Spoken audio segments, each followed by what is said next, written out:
Hello and welcome. In this video, I'll guide you on how to prepare for the US F1 student visa interview and how to face the interview with confidence.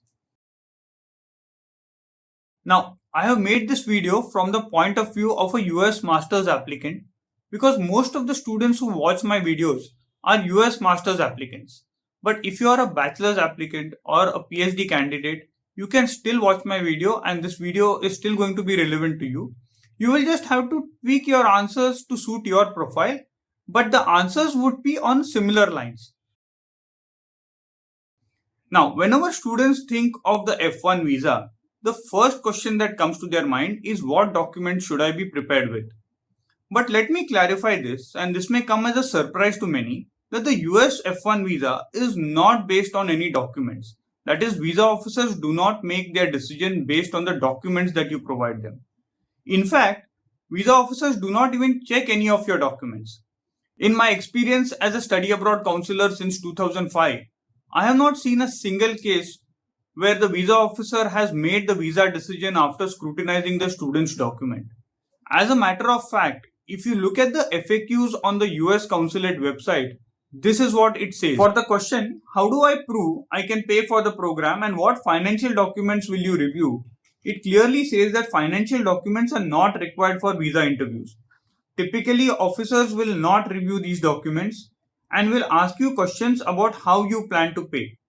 Then it further says that documents are not forbidden and may be occasionally reviewed, but we discourage applicants from going through the trouble and expense of gathering accountant statements and property appraisals. As an answer to another question on why didn't the consular officer look at my documents, it clearly says that applying for a non-immigrant visa is not a documentary process.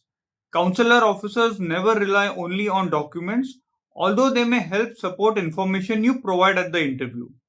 If the consular officer made a decision in your case without reviewing documents, it was because the circumstances of your situation were clear.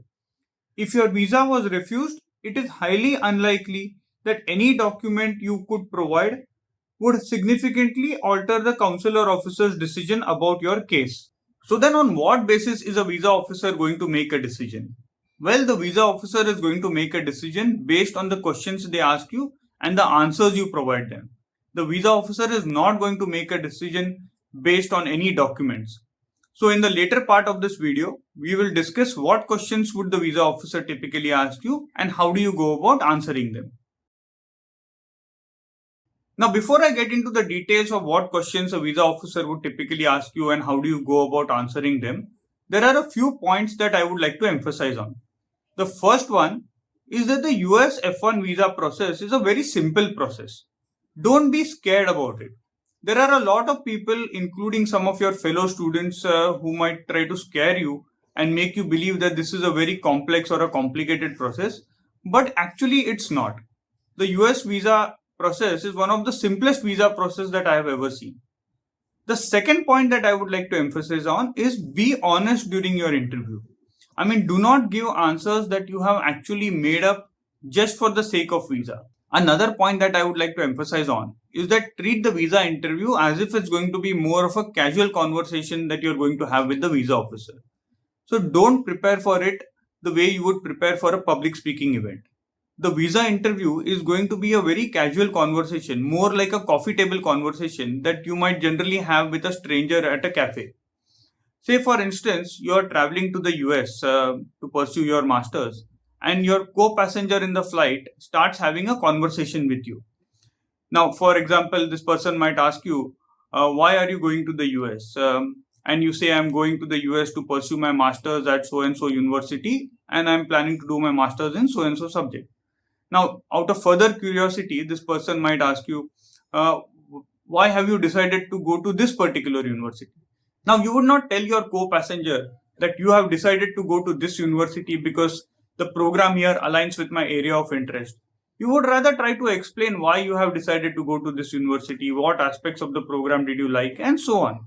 Similarly, while talking to the visa officer also, approach it as if it's more like a casual conversation rather than a very formal interview. So the choice of words, the tone of your voice, the way you give your answers should be as if it's more like a conversation and not like a public speaking event. And more importantly, remember to smile during the interview. And the most important point that I would like to emphasize on is that don't try to by heart or rote learn your answers.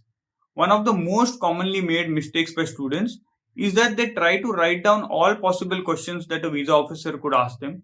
Then they write down the answers to these questions and then they memorize these answers. Now, a problem with that approach is that the visa officer is definitely not going to ask you questions in that exact same order. So, there is a high chance that your answers that you have prepared may not exactly satisfy the visa officer, because your answers should also be based on how the visa officer has framed the question and also what have been the earlier questions that a visa officer has asked you. Say, for instance, you are planning to go to the MS in Computer Science program at North Carolina State University. Now, during the visa interview, consider a scenario where the very first question is, why do you want to study at NCSU? So, in that case, your answer would be talking about why have you decided to do this, pursue this program, what aspects of the program or curriculum did you like, and so on. But maybe in another scenario, the visa officer asks you a very first question as why do you want to do an MS?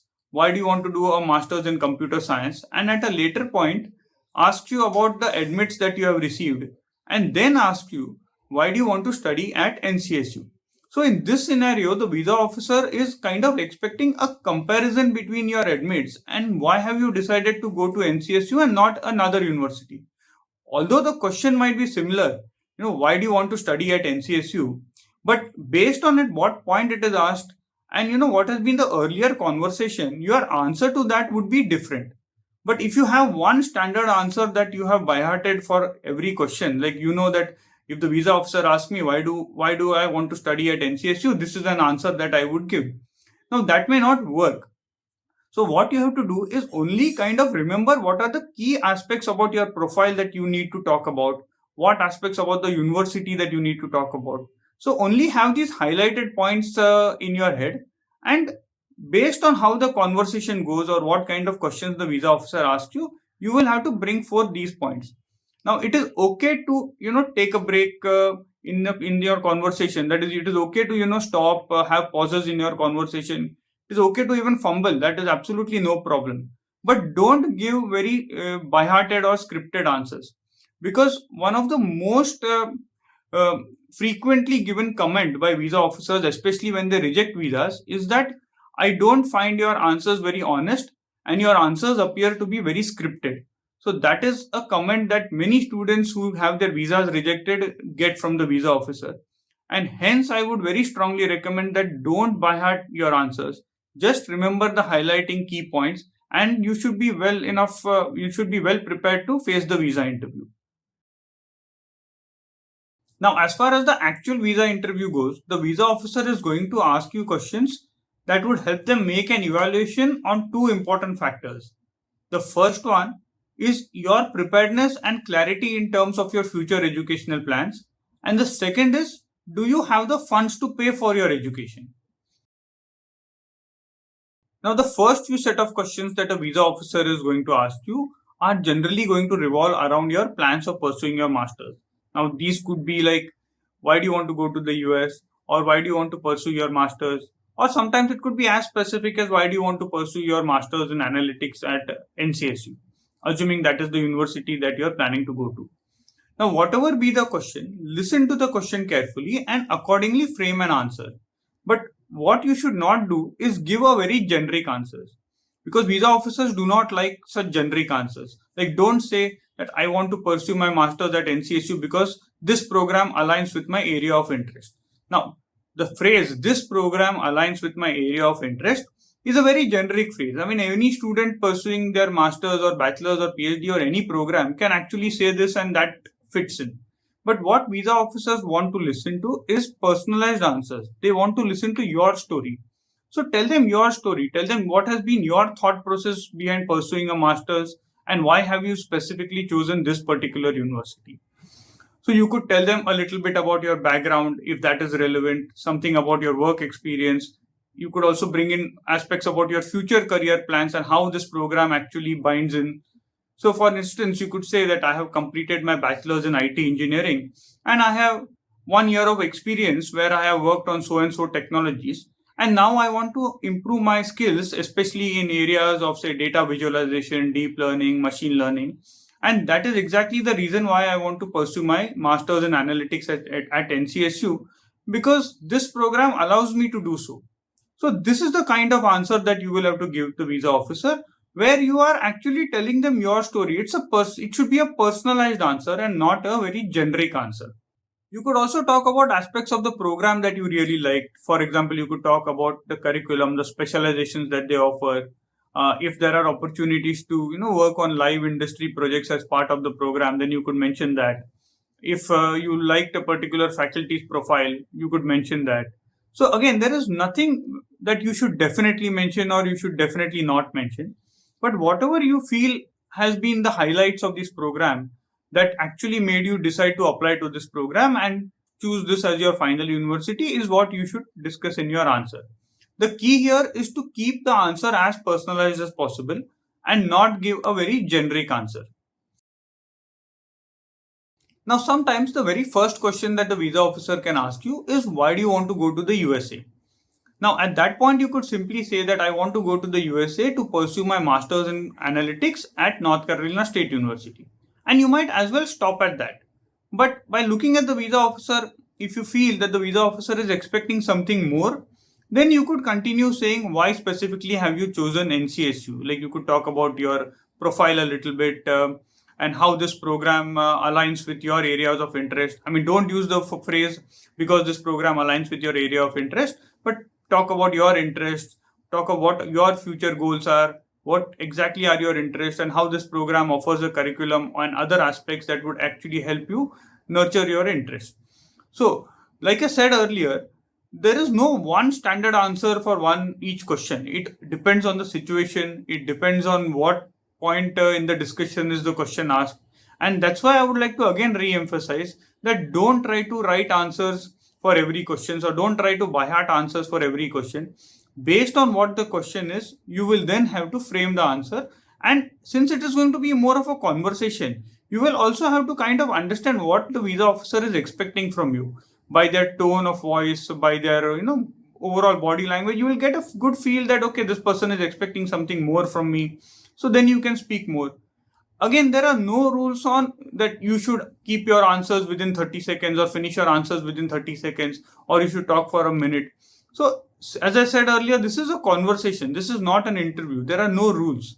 So don't be really bogged down by the fact that okay, I should try to keep my answers short, or I need to keep my answers long.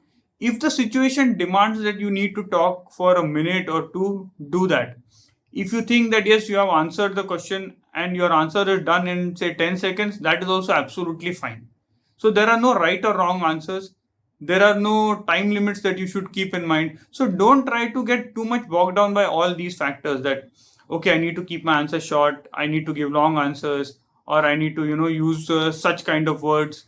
There are no such rules. And don't try to confuse yourself, because the more you try to think on these lines, the more you try to think that okay, this is how I should speak and this is how I should not speak, you will only try to confuse yourself and you will fumble more during the interview. You might know your answer, but you might not give it because you feel that this is not the way I should be speaking it. So try to be as natural as possible and try to give an answer that you think is appropriate at that point of time. Another important question that a visa officer could ask you, and a question that many students get really nervous about, is what are your plans after you finish your masters? Now, many students make this mistake of answering this question by saying that after I finish my masters, I plan to return back to India. Now, instead of giving this answer, what I would recommend is that when asked this question, talk more in terms of your career aspirations rather than the location that you want to be in. So talk about what kind of jobs or careers would you like to pursue after you finish your masters. So tell them about which sectors, which industries would you like to work in. For example, you could say that after I finish my masters, I would like to work in the financial sector as a data analyst or as a data scientist, or whatever are your career aspirations. So do some research on the kind of job roles that students get after completing the program that you plan to enroll in. And that will give you more confidence to talk about the job opportunities or career opportunities that you can pursue after you finish your masters. Again, at this point, do not talk about the location. I mean, that is what I would recommend, that you need not mention where would you like to do this kind of a job. I mean, whether it's coming back to India and doing this job, or you want to work in the US and do this job, is irrelevant at this moment. Just talk about the kind of job roles that you would like after you finish your masters. Now, there is a possibility that after listening to your answer, the visa officer would ask you a follow-up question. And the follow-up question would be, do you plan to work in the US after you finish this program? Or do you plan to work during your OPT in the US after you finish this program? Now, as an answer to that, you can definitely say yes. You can say that after I finish my program for up to 1 year, I would like to use my OPT to gain some valuable experience, because I feel that if I gain this experience, it will help me in my long term career when I come back to India. So the goal is to tell the visa officer that yes, I plan to come back to India, but I would definitely like to use my OPT for 1 year, gain some valuable experience, and then come back to India. Now, many students and including many study abroad counselors would disagree with me on this part.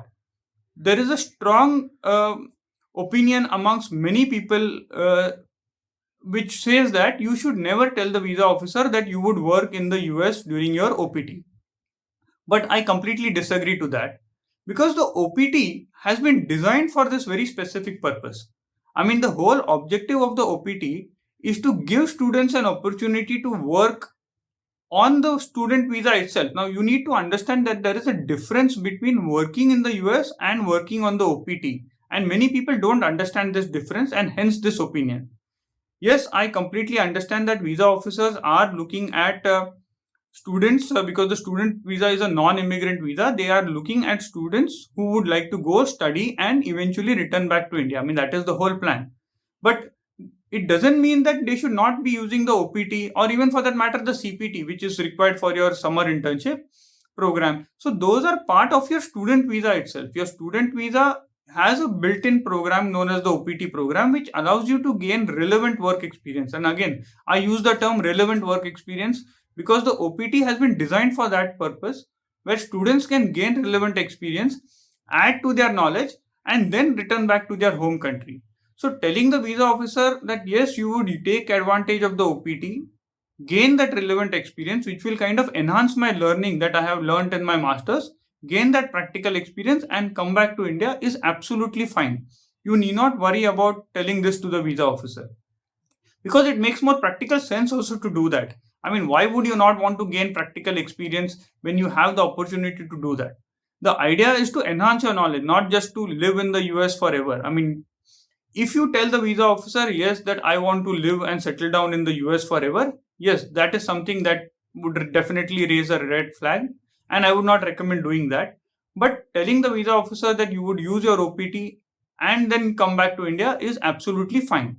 Similarly, if you have to talk about working during the CPT, which is your summer internship, you can definitely say, yes, if I find some suitable opportunities which are relevant to the program that I'm pursuing, I would like to use my CPT and use that and gain experience, and then eventually, of course, continue your master's program. So in conclusion, when asked about what are your plans after you finish your master's, talk more in terms of your career plans rather than the location that you want to be at. If asked a follow-up question by the visa officer on whether you want to pursue such a career in India or in the US, it is okay to say that during your OPT you would like to gain relevant work experience in the US for up to a year, and after you finish your OPT for a 1 year, you would like to return back to India. So the idea is to tell the visa officer that yes, after my masters and after gaining 1 year of relevant experience, I would definitely like to return back to India. But don't try to present a picture as if you want to do your masters and the very next day after finishing your masters, pack your bags and return back to India. And even if you say that, I mean, even if you for some reason say that yes, after my masters, I immediately want to return back to India, tell the visa officer what would you like to do when you come back to India. Now, I would also recommend that you understand what exactly is the CPT program and what is the OPT program and what are the rules and regulations and what are your rights and privileges under the CPT and the OPT, So that when you talk about working on the OPT or CPT, if asked such a question, you will sound more confident because you know exactly what this program is about and what are your rights and privileges under this program. Maybe in another video, I'll try to explain that. But even then, I would strongly recommend that you just search, find out more so that you can answer this question if asked, do you intend to work on the OPT or do you intend to work in the US after you finish your master's? You will be able to answer this question more confidently if you know exactly what the OPT program is all about. Sometimes the visa officer can ask you on why did you apply to programs only in the US and why did you not consider applying to programs in India or some other countries. Now to that, don't give a very cliched answer saying that US offers a very flexible curriculum or US offers a very practical curriculum kind of an answer.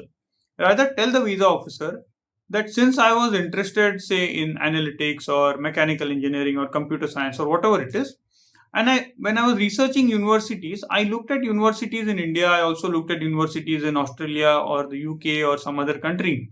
And I found that the curriculum offered by universities in US was comparatively much advanced than that offered by some of the other countries, including India. And I also found out that I had a wider choice or a bigger choice of universities in the US as compared to other countries. Plus, some countries offered programs which were 1 year only. So I thought that was a little too fast and would not give me enough opportunities to try out things or experiment or choose my own courses and or design my own curriculum. You could also say that I spoke to students from various universities in various countries. Some of my seniors who are studying in India, some in the US, some in Australia, UK. And the feedback that I got from students studying in the US was highly encouraging. Like they told me about how the programs are structured in the US. And that is when I felt that I should also pursue my program or my master's in the US only. So try to give an elaborate answer. The idea is to tell the visa officer that yes, you have done your research, you have looked at programs in several other countries, including India, and then you came to the conclusion that US was the best fit for you. So don't try to give a generic answers where you try to say that all universities in the US are better than universities in India or better than universities in any other country. But talk about the fact that for your program or the program that you are interested in or the topics that you are interested in, you felt that US would be the best fit for you. Sometimes the visa officer can ask you a random question about the university that you're going to, or maybe sometimes even the city that you're going to. Say, for instance, you are going to the University of Chicago, and the visa officer can ask you a question saying that, tell me a little more about living in Chicago, or what do you know about Chicago? Now, these are questions that you need not specifically prepare for. If you know the answer, you can tell them. If you don't know, it is absolutely okay to say, I don't know. So don't try to sweat yourself preparing for all possible questions that a visa officer could ask you. As I said, the visa interview is going to be more of a conversation. And it is okay to say I don't know to questions that really do not matter to you so much. But just out of normal curiosity, I would again recommend find out more about the university, find out more about the city that you're going to live in. I mean, it will just make your life easy when you actually reach there. So you will know where to look for housing or maybe where to spend your weekends, or if you want to go on short trips during some of the smaller breaks, you will know what is there around the city that you can visit and all that. So it's just for your own curiosity that you can find out. There is nothing specific that you should be preparing more in terms of the university or their mascots or who is their sports team. If you are genuinely interested in those aspects, find out about it, but you need not specifically prepare about the university or the city or in general about the life in US specifically for the visa interview. So these were some of the questions that a visa officer would generally ask you to assess your preparedness towards your future education and get a sense of your thought process. With this, I'll conclude this video, and in my next video, I'll talk about questions that a visa officer could ask you related to your funding, that is, on how you plan to pay for your education. If you have any further questions, and I'm sure you will, please post them in the comments and I'll try my best to answer them. I'm also sure that there are some questions that I might have missed out. I'll try to think over them and I'll try to make another video on some of the frequently asked questions during the visa and in general frequently asked questions about the visa interview. I hope you find my videos informational and I hope you continue watching them. Once again, thank you for watching.